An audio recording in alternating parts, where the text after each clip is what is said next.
wait a minute, I'm just texting on a deal that I'm working on, I'm following up. Let's send this out.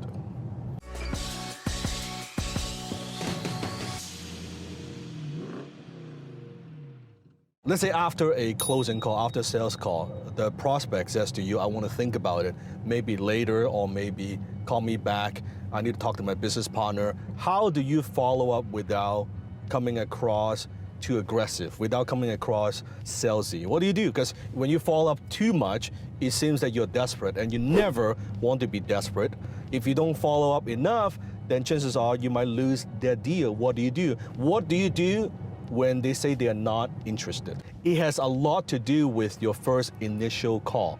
So by the end of your first initial conversation, let's say if you're closing on the phone, why they didn't buy? What exactly did they say? Did they say that, hey, I need to talk to my business partner? Maybe you're selling B2B and they say, hey, we don't have a budget this quarter, but maybe we could look into it next quarter, right? Or maybe they say the timing is just not good, we've got a lot going on, maybe a little bit later. Whatever the objection might be, always remember, write this down, that prospects lie. They lie. They lie to your face. You want answers? I think I'm entitled. You want answers? I want the truth! You can't handle the truth! So whatever the objection they might say may not be the truth. You and I both know that. They don't want to hurt your feelings, they don't want to be direct, or they just don't want to look stupid because they just don't have the budget or money to buy whatever you sell. So if you've done your job as a closer, if you have properly qualified them up front, you will know the truth, why they are not buying. I never let my closers, I never let any one of the students that I trained get off the phone without a commitment. If it is a no, just give me a no. But what I don't want is, I want to think about it, right? I want to get to the bottom line. If they say, I want to think about it, I need a time frame. Do we talk to them a week later? Do we talk to them a month later? I need a time frame, I need some kind of commitment. So most sales guys, most sales professionals, they waste way too much time on prospects that they will never close. They don't have the desire to buy, they don't have the ability to buy, or there's no trust. So instead of spending all their time on those prospects, so let's eliminate those first. If you know what you're doing, you have disqualified them, don't waste time, pursue the next prospect. But if you know that the objection is actually legitimate, it's not a lie, it's legitimate, and you want to follow up. What you don't want to do, and here's how most sales guys fucked up, they follow up with, hey, you know, we talked a month ago, you know, I'm just following up with you, I hope that, you know, are you ready to do business now? Fuck that, right? You're coming across too needy, and you're coming across, oh, are we ready to do business? You want to do business now? You ready to buy now? Too desperate. You're too hungry. That's not good, right? You are there to solve their problems. Your posture, your positioning is always a trusted advisor. You're here to solve a problem. If they want the problem solved, good. If not, let me know. I don't want to waste my time. I don't want to waste your time, right? So you don't follow up with, you want to buy, you want to buy, you want to buy. No. What you want to follow up with, write this down, is you want to follow up with content. That is the best way to do it.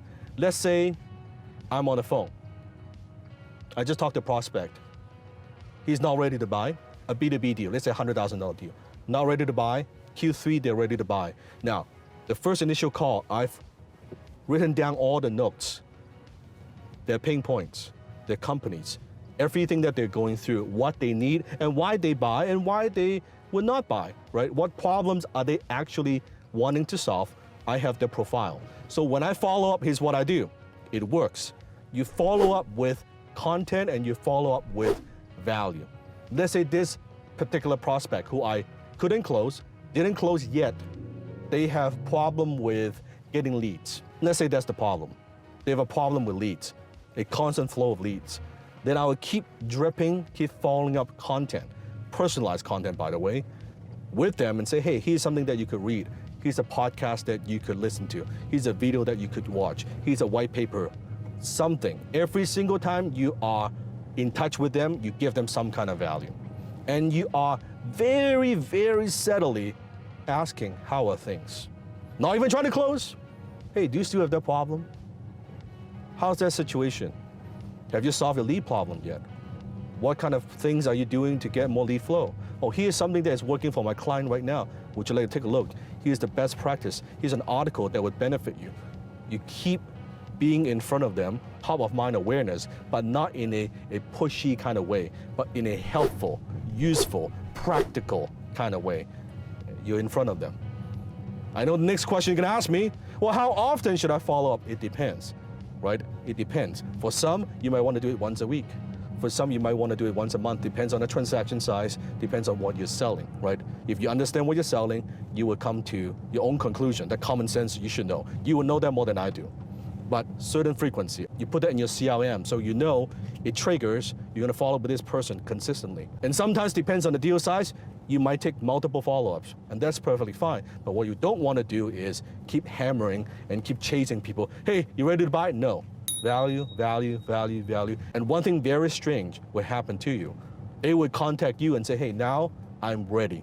I wasn't ready 6 months ago, but now I'm ready to do business. Or something even more strange might happen is they say, you know what, I'm just not the right prospect, but your content has been so good, you've been so helpful. I have a friend of mine who actually would need your services. Why don't you talk with him or talk with her, right? That's how you get referrals without even them buying from you, because you are helpful. You're helping them solve the problems. And that sometimes may not be a solution. And if it's not your solution, recommend something that is useful for them, that could solve the problems, even though you may not get paid to do it.